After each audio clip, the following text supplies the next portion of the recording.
Everybody, welcome to day 4 of my Aldi beer Advent beer calendar tasting. Let's see. First off, settled yesterday's controversy. At the very end, I rated the beer out of 100. I meant to rate it out of 10, so it wasn't 4.5 out of 100, which would probably be like literal poison. It was 4.5 out of 10, which certainly was not good, but like I said, not like actively vile. So sorry for everyone who enjoyed that me being just savage, like 4.5 out of 100, like not actually what I was going for, but and then the other thing from yesterday is my sister's been watching these. She enjoys being able to feel like she's sitting at the table with me.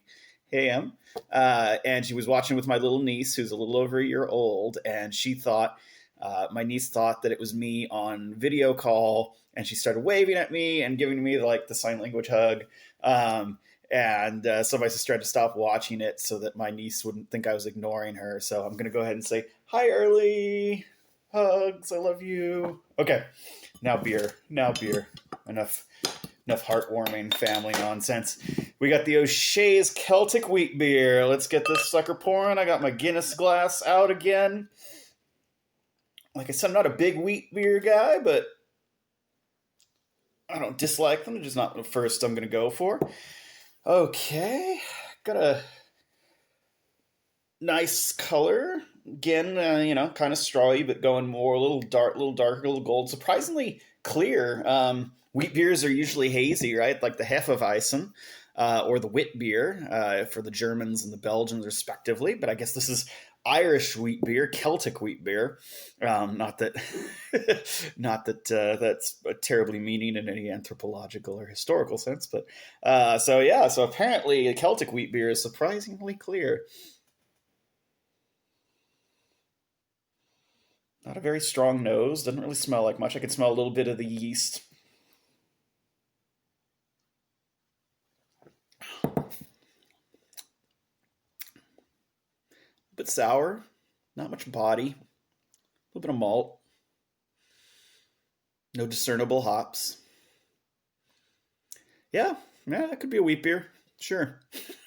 A little underwhelming. Not super flavorful. I even let it warm up a little bit more than I have been. I've been serving these to myself kind of like a little extra cold because it's been, I don't know, I've been too impatient. So I let this one warm up a bit so I could get a little more of the flavor.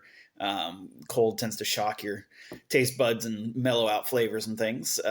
So, the better the beer, often the less you want to drink it cold. That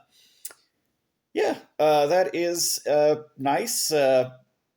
It's again very fresh. Even yesterday's with I said a little bit of skunky phenol. It's still pretty fresh. I've been impressed with Aldi's supply chain so far on these. I'd give this one maybe a 6 out of 10. It doesn't quite even get to the 6.5 because it just really lacks for a distinguishing character. If you gave this to me and didn't tell me it was a wheat beer, I probably guess it was, but I might not. I might miss it and be like, I don't know. Not a lot of body, not a lot of flavor. And then, so far they've been like kind of lighter styles of beer, and none of them have been really big or characterful, which, it's a Advent calendar, right? I don't know what else you'd expect. It's going to be kind of, middle of the road-ish, but I'm kind of excited. For tomorrow, the Christoffel Belgian dark beer, a Brun. I don't know anything about this beer.